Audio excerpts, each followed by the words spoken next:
United States government. American, young, old, rich, poor.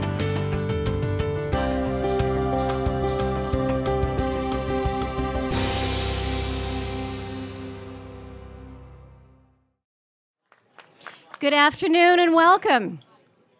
Good afternoon, everyone. Welcome to the annual 2016 Mayor's State of the City address. This has been held every year for over 40 years during the time when a traditional Rotary meeting is taking place. My name is Mary Way. I am the president of Rotary Club of Salem. I am a certified financial planner, my other day job. And I'm with a firm called the H Group. Our location is in the Water Place building, about 2 blocks south of where we are right now. This event is sponsored each year by the Rotary Club of Salem, the Salem Area Chamber of Commerce, and the Salem City Club, and in cooperation with the City of Salem and the Office of the Mayor. Before we move forward, let's thank the West Salem High School Jazz Band. Wasn't that wonderful?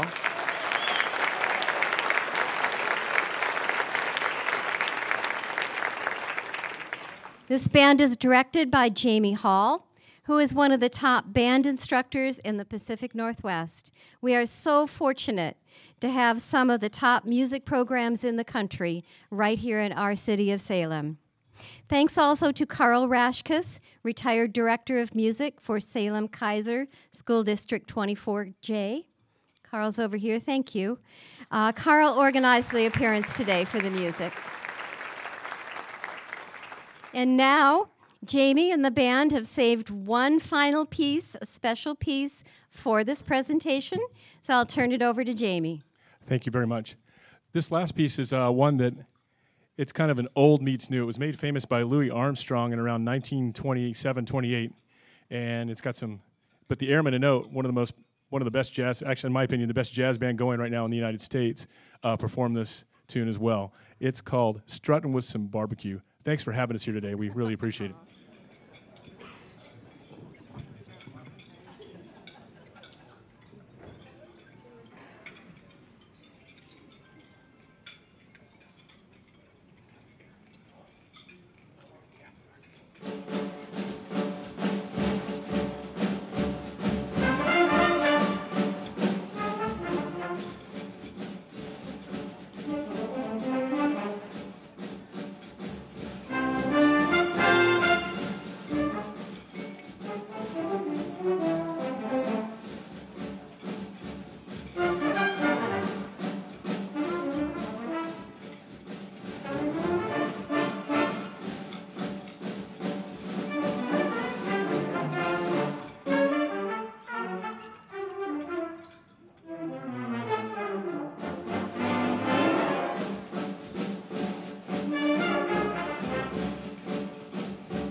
about you, but I could listen to that all day. The students have to go back to class now, so they'll be quietly sneaking out the side while we do the rest of our meeting. And now, if you wouldn't mind, please standing for the invocation followed by a Pledge of Allegiance. Thank you. Would Rick Gaupo please come forward? Rick Gaupo is the CEO of Marion Polk Food Share, and he will offer our invocation. Oftentimes when you're asked to lead the invocation at the mayor's presentation, you're expected to pray for the mayor and the city council. And I'm not going to do that. That's okay. But I'm not going to do that because I fundamentally believe the care of the city is all of our responsibilities. Let us pray. We pray for the beauty of our city and our natural resources, and that we have the knowledge and willingness to preserve these resources for generations to come. We pray for the people of our city, those working and without work, the homeless and well-housed, the fulfilled and frustrated, the lonely and those who are living in community. We pray for those who are wealthy and poor financially, those who are wealthy and poor in spirit. We pray that this may be a city of hope for all. Give us the strength and purpose to work to create a community that flourishes and a place where individuals thrive, and the willingness to make this so, not just for our generation, but for the generations to come. Amen.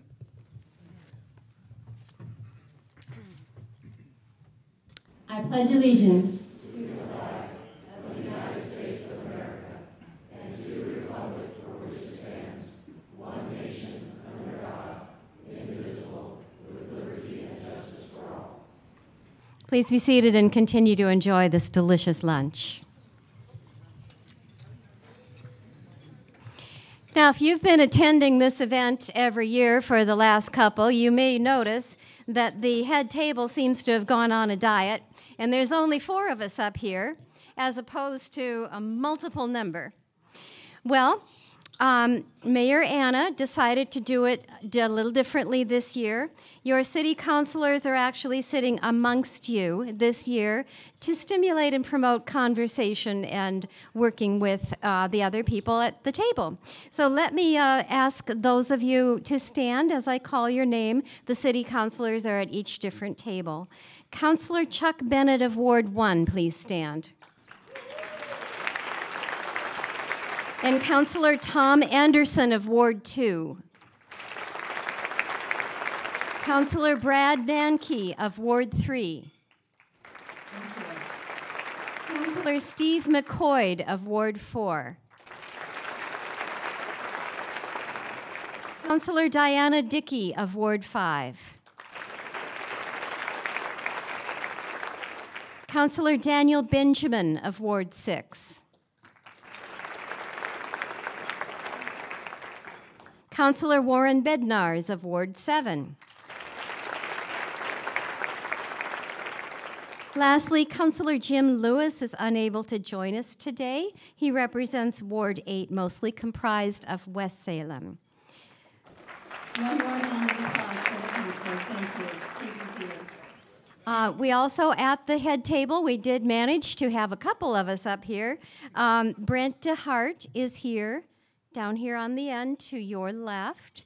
He is the board president of the Salem Area Chamber of Commerce. And down here at your right, my left, we have Cindy Condon, president of Salem City Club. And this young lady next to me will be introduced in just a moment. Welcome, everybody.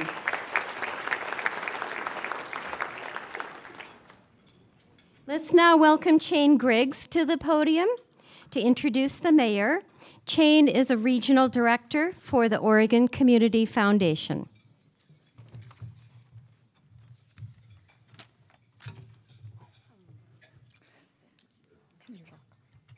Good afternoon. As much as I try to blow this up large enough not to need these glasses, it just doesn't work. So, well, thank you all for being here, and it really is my pleasure to welcome and introduce the mayor today. In her 6 years of office, Mayor Peterson has worked hard to develop consensus among groups with varying interest. And as a result of that resolve, she really has moved our city forward on many fronts. Mayor Peterson's been an effective leader in arts and culture organizations such as the Salem Rotary Club, the Oregon Symphony Association in Salem, and the historic Elsinore Theater. She is also the founding director of the Oregon Artist Series Foundation and was key to the creation of the Salem Public Arts Commission. And closer to my profession, Mayor Peterson was also on the Leadership Council for the Oregon Community Foundation. But our mayor didn't stop there. Mayor Peterson has led the efforts to revitalize our downtown core and address the issue of homelessness. She's promoted the construction of the bridge to Minto Brown Island Park, which I cannot wait to run across. And she's led the conversations about where we're going to place that new police station. So I think we can all agree, which is not easy to do during a political cycle like the one we're going through, that Mayor Peterson's tireless efforts have resulted in a better Salem. So let's learn more about our great city, and please join me in welcoming Mayor Peterson to the podium.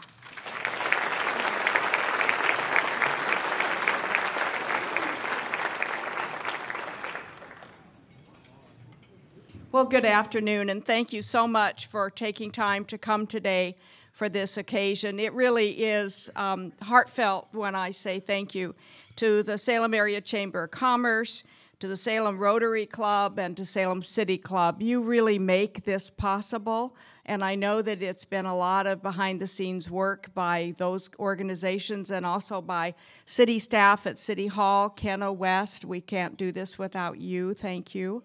And I want to say a heartfelt thank you also to the West Salem High School Jazz Band. Music is so important in our community, and there they are, and practicing and appearing to really bring vitality to the community. So thank you to the band leader and to the school.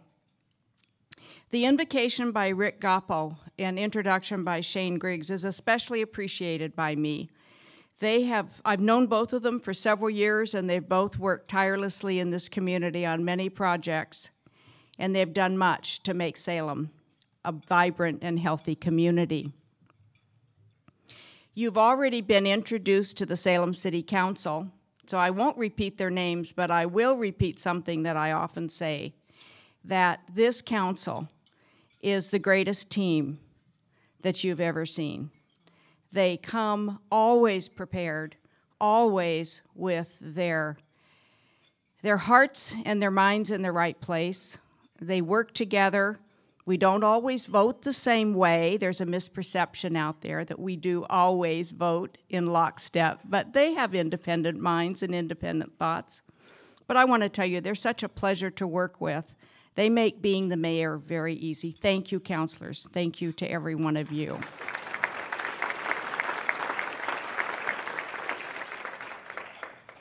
Working with us, because we can't do it alone, are highly professional city staff. It's really an honor to introduce to you our municipal court judge, Jane Aiken. And I hope they'll stand when I say their name. There she is, right back there.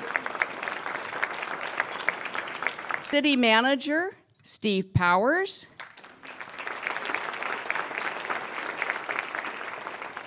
Our deputy city manager, Casey Duncan. City attorney, Dan Atchison, always at my right at meetings. Thank you, Dan. Public Works Director, Peter Fernandez. Here he is. Community Development Director, Glenn Gross. Where's Glenn? Is Glenn here somewhere? Okay. Information Technology Director, Krishna Namburi. Where's Krishna? There she is. Fire Chief, Mike Niblock.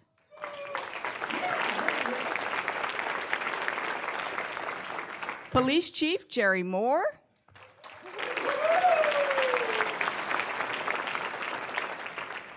Urban Development Director, Kristen Rutherford. This is Kristen's first State of the City. There she is.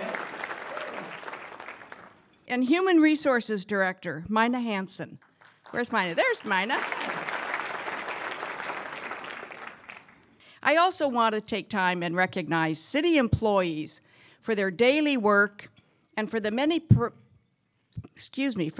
personal hours that they spend on food drives and blood drives and other ways of raising money in the community and volunteering on projects in the community. They truly do work really all the time to make our lives better in the city of Salem.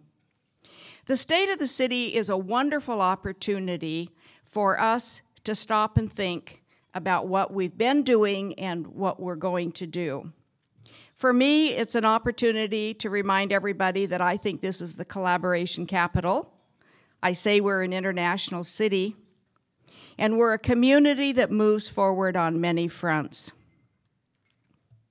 Looking back at 2015, I saw a year of change and challenge. The year opened with 4 new city councilors. I think that was unprecedented. Retirements of the city manager, the urban development director, and the administrative services director. And that was not a reflection on the 4 new councilors. I need to say that. But that did leave us a little short-handed, I must admit. Homelessness and panhandling became larger problems and larger issues. The lack of bathrooms in the downtown 24/7 were badly needed, and we were reminded that we hadn't gotten that done. The police department continued working out of cramped space with no clear solution in sight at the beginning of 2015. We were not there yet, by any means. The cost of parking went up, causing a run on quarters and more criticism of our outdated parking meters. I know Councilor Bennett took the brunt of that. Thank you for doing that. And then out of the blue came the attack owl. Like it couldn't get any worse, right? Beating up on people in the park. What an owl. But solving these problems and moving forward is always the charge and the challenge and our duty. So I'm pleased to say that the City Council and the city staff rose to the challenges and made 2015 a year of team building and accomplishments. With retirements, we said goodbye to Linda Norris, John Wales, and Deborah Bond. Casey Duncan became the interim city manager, and he did an exemplary job of guiding the city. Yes, stand up, Casey.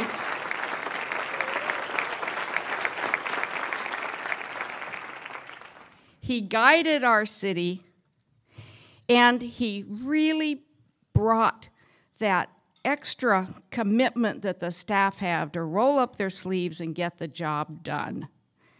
Well done, Casey, well done.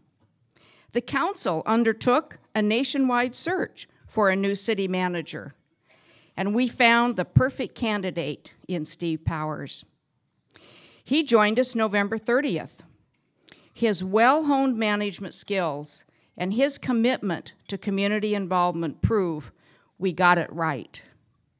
I know that change is inevitable, and I strongly believe it provides the perfect opportunity for new approaches and higher goals. And I'm pleased to report that Mr. Powers is taking this charge to heart. He's not wasted any time. He's hired our new urban development director, Kristen Rutherford, and he's realigning administrative functions. Throughout this speech, I'm going to describe how we're meeting many of those challenges that we faced and how we turned a cranky old owl into a pot of gold.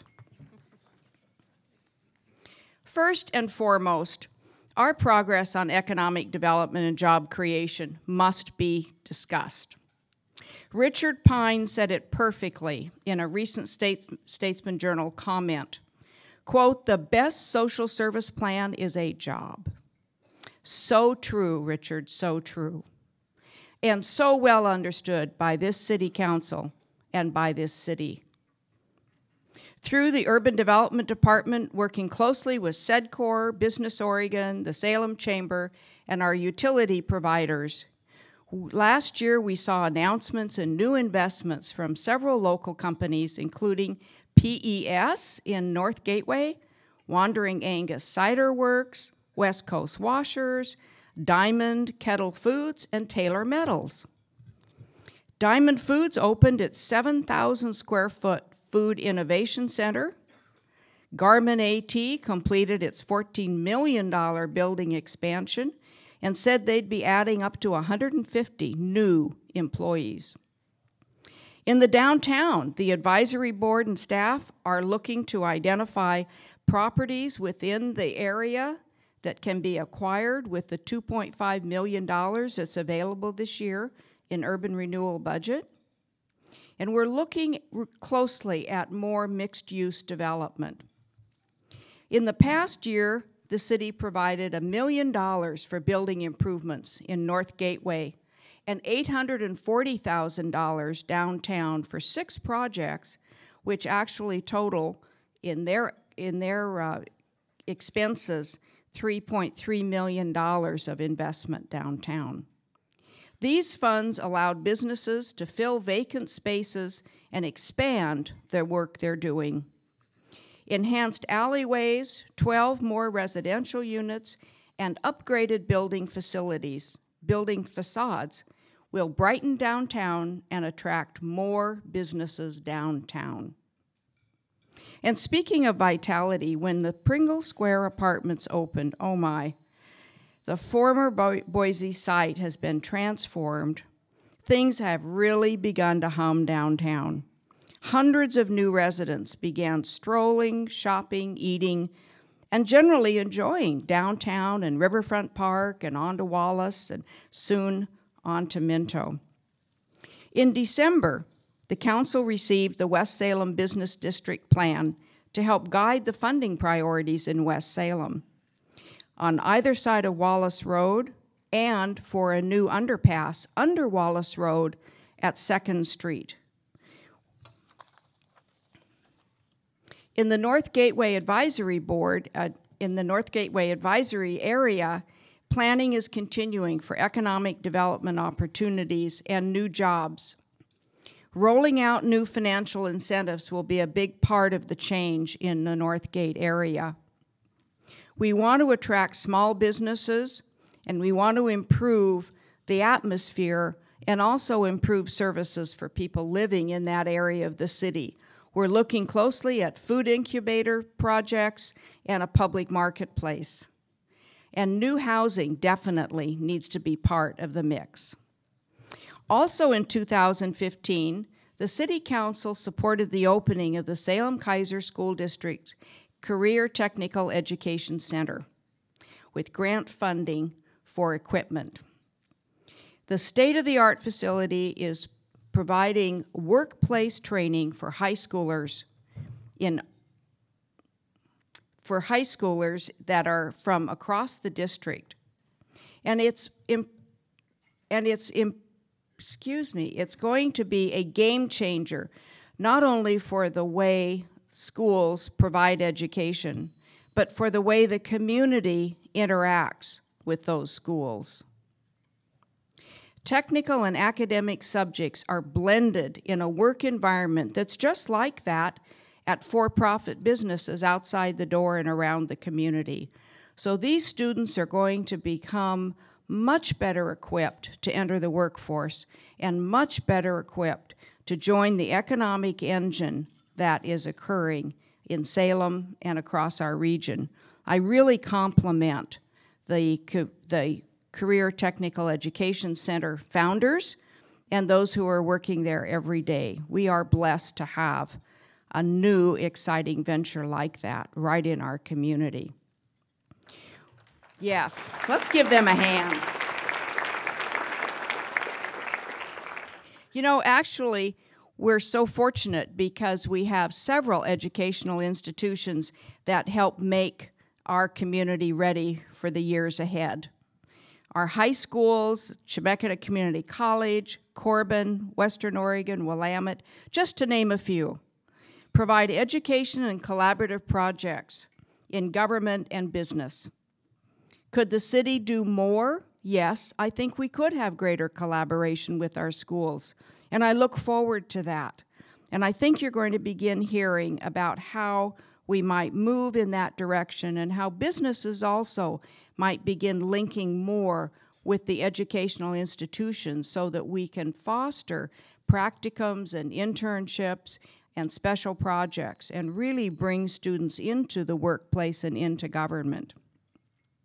This region has seen a strong surge in tourism.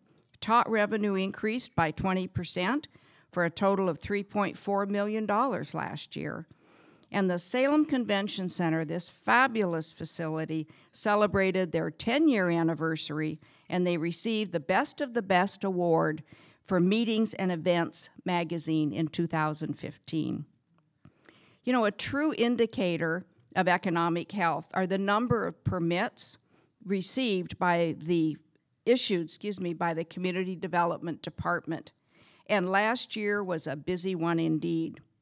Single-family dwelling permits remained about steady, but there was a wonderfully dramatic surge in multifamily to 400 multifamily permits issued, which is a 400% increase over 2014. We know from research that we badly need more multifamily housing, and this council is committed to helping those projects come out of the ground and provide much-needed housing in our community. Land use applications were up 13% in 2015, and more significantly, pre-application conferences really soared. There were 60 of them in 2014, and there were 125 in 2015. That's a tremendous increase and a tremendous indicator of what's coming down the road. To aid in development, the city has implemented a project coordinator program, which provides large economic development projects with a project coordinator to guide them through the permitting process, and that's a free service from the city. We've started a first phase of an E-plan review that allows submission of building plans for review online 24/7 from anywhere in the world. A thriving economy and growing businesses depend on responsive public safety services. I'm pleased to report that the Salem City Council and the City of Salem continue to focus our attention on public safety. Last July, a new ambulance provider, Flauk, began transporting patients in Salem. It brings a fleet of 10 ambulances during peak hours to assist in providing quick response to patients needing medical help during emergencies. The Salem Fire Department responded to over 20,000 calls, an increase of 6% over last year, while still achieving the response time that we really stress, and that's 5.5 minutes, 73% of the time. That's a pretty fast trip, I'll tell you. From doing ride-alongs, I know you just hang on, but that's necessary to save lives. The Salem Police Department continues to set high standards for innovation. This year, they graduated their 30th class from their popular Citizen Police Academy. They began a coordinated effort with the Marion County Sheriff's Office and the Marion County Mental Health Department to better respond to those in mental health crisis, both at the time of the event and then they follow up at a later date. This joint agency program is going to be a model for the rest of the state. Salem has seen a reduction in the overall crime rate, and our downtown team in particular, with their community policing style, has helped to prevent crime, improve relations, and make everyone feel safer and more protected in downtown. All mayors in Oregon will tell you that infrastructure is a major priority and a major cost. Salem is often at the forefront of innovation and completion in those areas. 2015 saw considerable work as we completed projects across the community. The Skyline Road South Corridor improvements addressed turn lanes, bike lanes, sidewalks, and street lighting. In West Salem, Eola Drive Northwest was reshaped and made safer for pedestrians from Edgewater all the way up to Kingwood, and the Eola Ridge Park was improved. The Winter Street Bridge over Mill Creek at Salem Health was replaced. On South River Road, do you remember the boulder that came down the hillside that was the size of a car? What a surprise. We even wondered if that had actually fallen from the sky. It was so bizarre. Well, that steep cliff bank was repaired and it's been made more stable.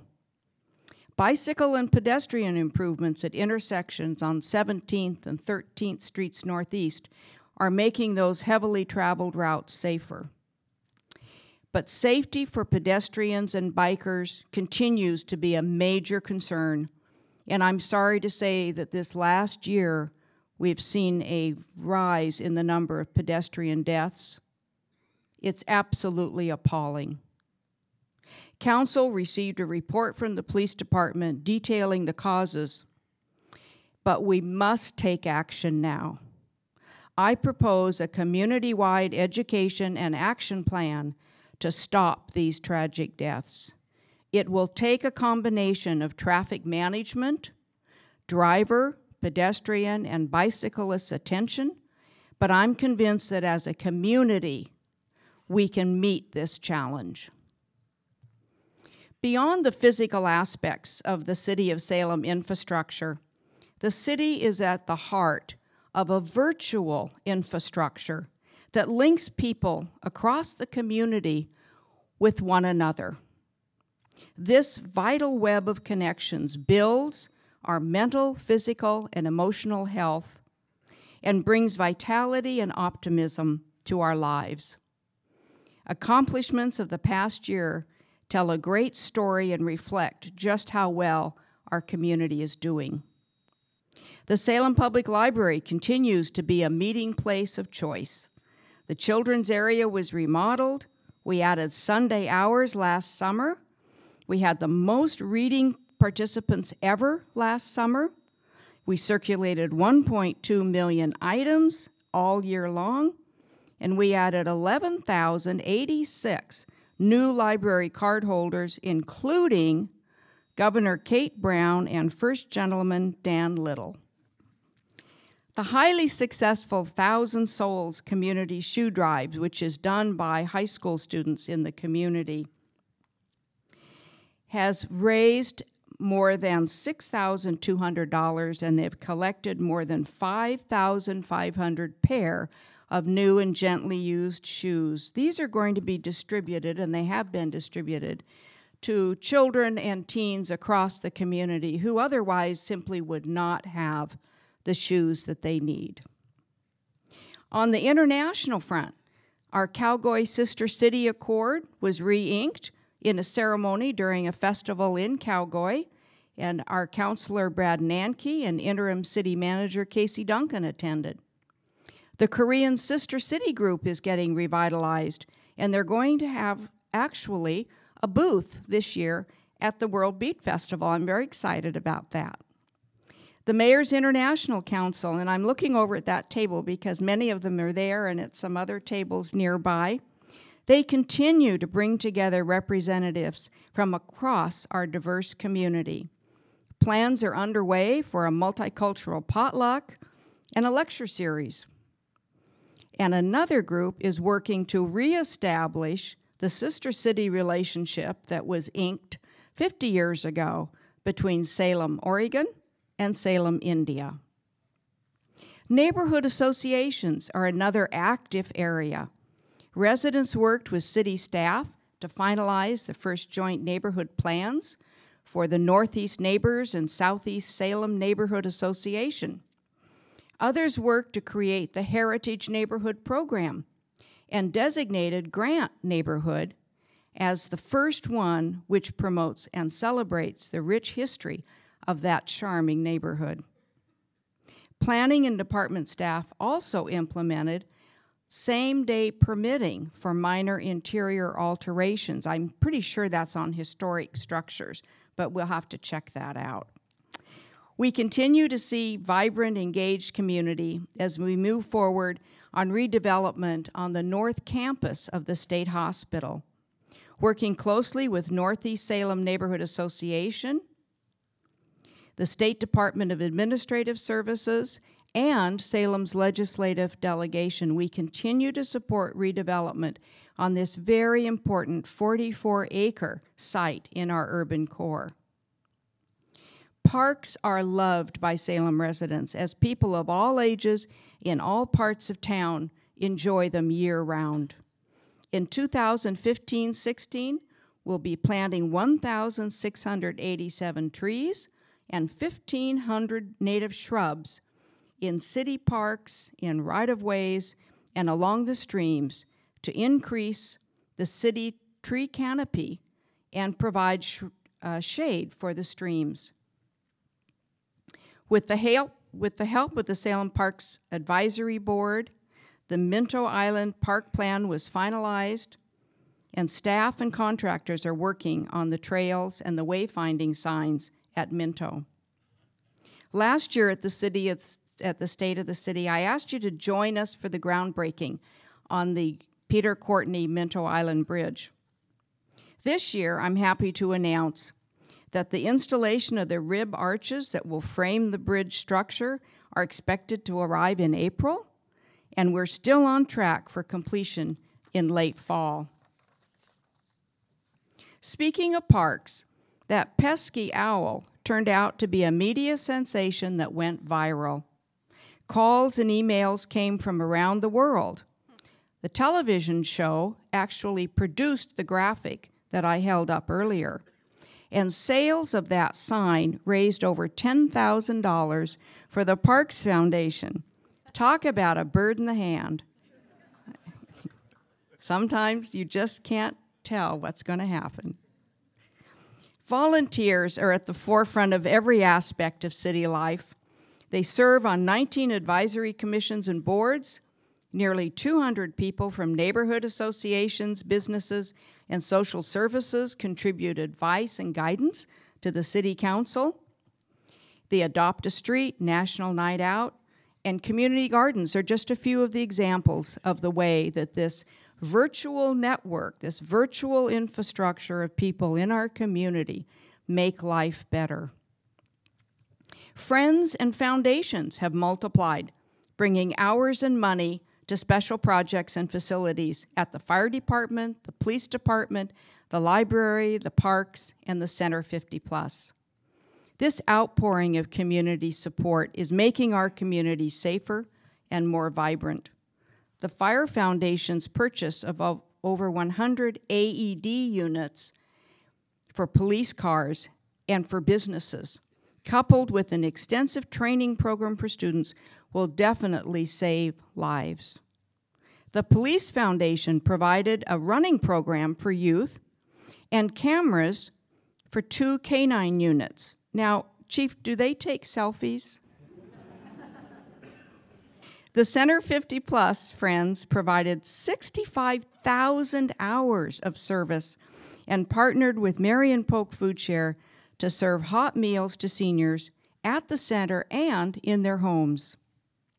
There are many more examples of the Friends and the Foundation's groups, and I urge you to support their projects and help them meet their fundraising goals. As I said in the beginning of this speech, homelessness is a pressing issue and one we cannot ignore. In the downtown area, we owe a huge thanks to local churches and to the Art Apati group that stepped forward last year to provide shelter and bathrooms in several places downtown. As proof that we're the collaboration capital, Kaiser Mayor Kathy Clark, and if you're here, I hope you'll stand. Kaiser Mayor Kathy Clark, Marion County Commissioner Janet Carlson, Polk County Commissioner Jennifer Wheeler, and I have launched the Mid-Willamette Homeless Initiative Task Force. Our first meeting drew a standing room only crowd and of community members and service providers. I'm convinced that with this type of community support, we're going to find new resources and we're going to bring innovative solutions to reduce the plight of individuals and families who now sleep under bridges, in cars, on people's couches, or double up in rental houses and apartments while they wait for affordable housing that we so desperately need.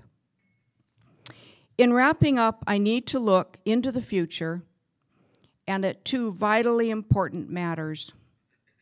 Looking furthest out, the third bridge over the Willamette, the Salem Alternative we call it, has strong support from every jurisdiction in this region, and it is moving steadily along. The record of decision on the environmental impact statement is the next step, and I can assure you that we will not waver in our commitment to bring that much-needed connector into reality. On a shorter time frame, I'm pleased to report that City Council has selected a site for the new police facility, and we're moving forward to plan the size and the cost in preparation for a November bond measure. More details about this will be regularly updated on the city website, and I hope that the community will participate in our discussions and truly be a part of making it possible for us to have a proper facility for our police department.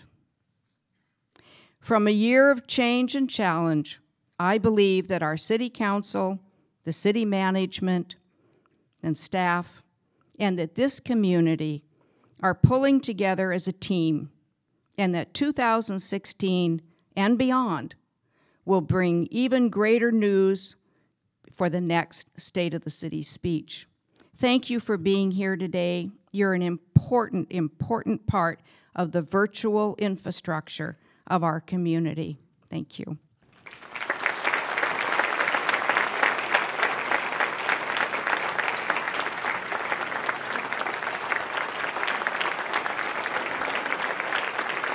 Thank you very much. Thank you. And now, Mayor Peterson did allow a couple of minutes for questions from the audience. And so we have two traveling mics. Deb and Nicole, where are you? Right there at the back is Nicole. So catch the attention of Nicole or Deb, wherever she is, to ask your question. And in consideration of others, please make your question phrased in a brief manner so that we can fit more questions in. So Nicole, go ahead. Does anyone have a question? All right, there's one. Of the permits that came in or the applications for housing, for apartments, multifamily housing, how many, or was there a set aside for low-income housing as a percentage of those, or? Can everybody hear her question?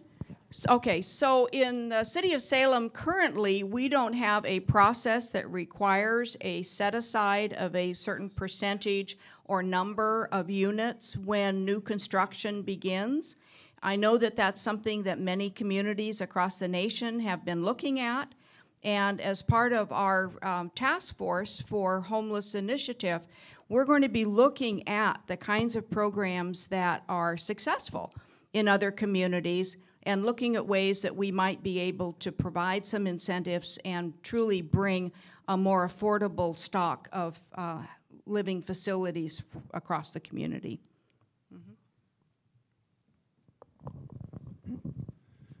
Mayor, thank you. I think you've done an excellent job. And one of the things I've got to compliment you on is your staff.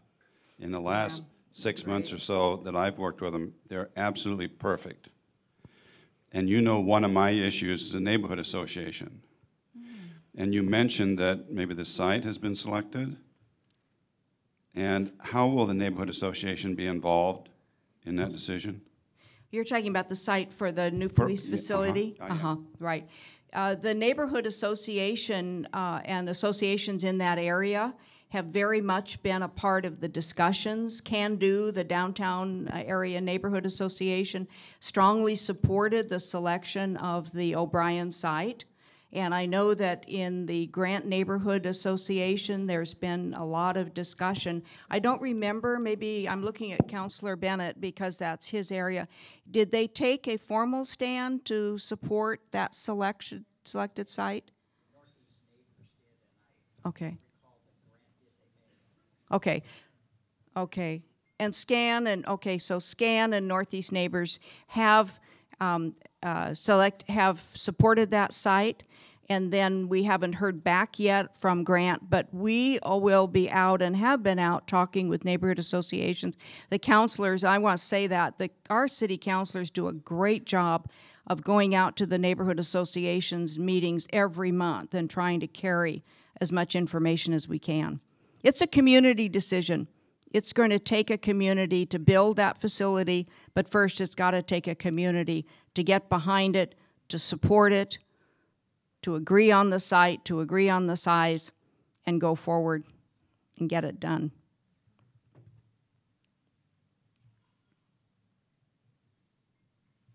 You're such a quiet group, and I know that you're not one-on-one. Oh, we've got a question.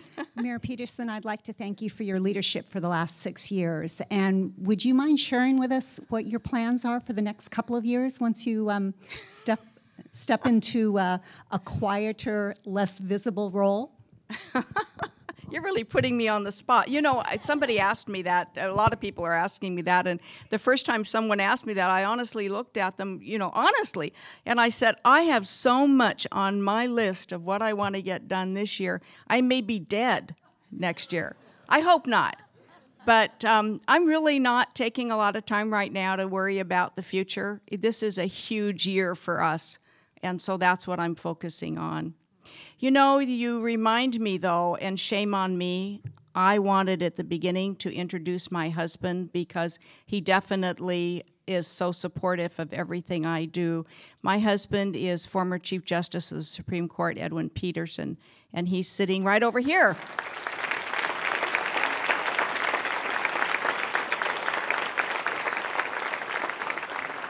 So if you ask him that question, he may have a list too. Yeah, right. I'm going to ask a question. Okay, you got a question? All right. Thank you. This is a bit of a loaded question intended to spark community discussion. Okay. So, Mayor, what used to be seen as a part-time civic job and role, could you tell us how many hours you put in service and how it relates to your rate of pay? I want to tell you what the rate of pay is. It is tremendous. The satisfaction, the joy that I get from being able to be a part of making this city as strong as we can and as prosperous as we can is a gift to me. And I love doing it. I love it daytime, nighttime, weekends, whenever the call is there. And I just don't do it alone. It's the council, it's the staff, it's the community. We all work together.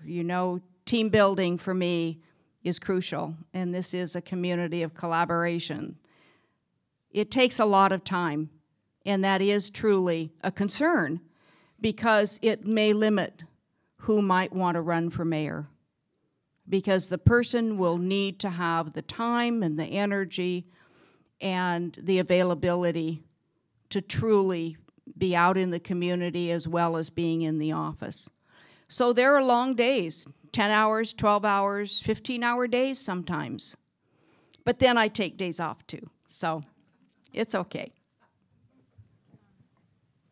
Yeah.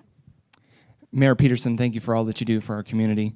You had mentioned earlier about the urban redevelopment fund that's going to be available this year. Is that $2.5 million, is that specified in certain ways, or if somebody's looking at redeveloping, say, an old historic building as opposed to putting up a new building, does the city look at those things differently?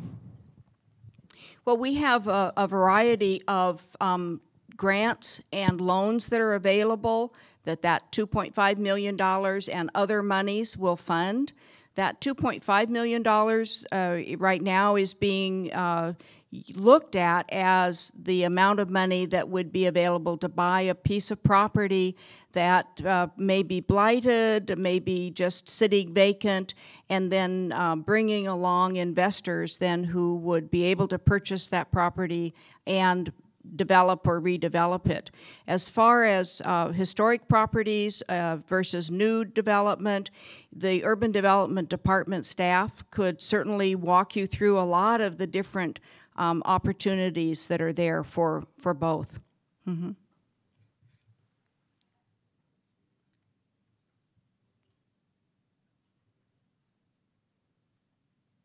Wow, that's it. Easy. Okay, thank you. Thank you all so much.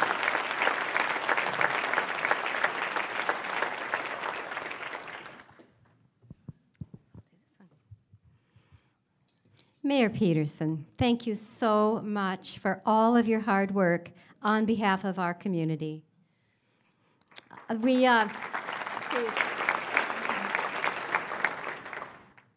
behalf of the Salem City Club, the Rotary Club of Salem, and the Salem Area Chamber of Commerce, we'd like to present you with these flowers. Please accept them with our deepest gratitude. And we also have hired a flatbed trailer and 6 horses to pull them back to your office for you. Thank you very much to city staff who worked hard to organize this event. Thank you to Allied Video for taping and CCTV for airing this presentation. Thank you to the Salem Convention Center for another wonderful job of hosting this event. And of course, thank you to all of the hosts, the Salem Area Chamber of Commerce, the City Club, members of Rotary Club of Salem all over the room. Thank you for helping host. One other thing before I let you go. Lost and found. And if nobody claims these, I think I look pretty good in them. These are someone's glasses. So if you accidentally left your glasses back at the paying station, they're here. And there's also a checkbook, which I'm sure I'm not a signer on. So whomever that belongs to, it looks like a campaign organization, this checkbook. So I'll hold on to them here, and I hope you can come and claim them. Don't worry. I'm guided by the 4-way test of Rotary. Thank you so much, everyone, for coming, and we'll adjourn, and we'll see you next year.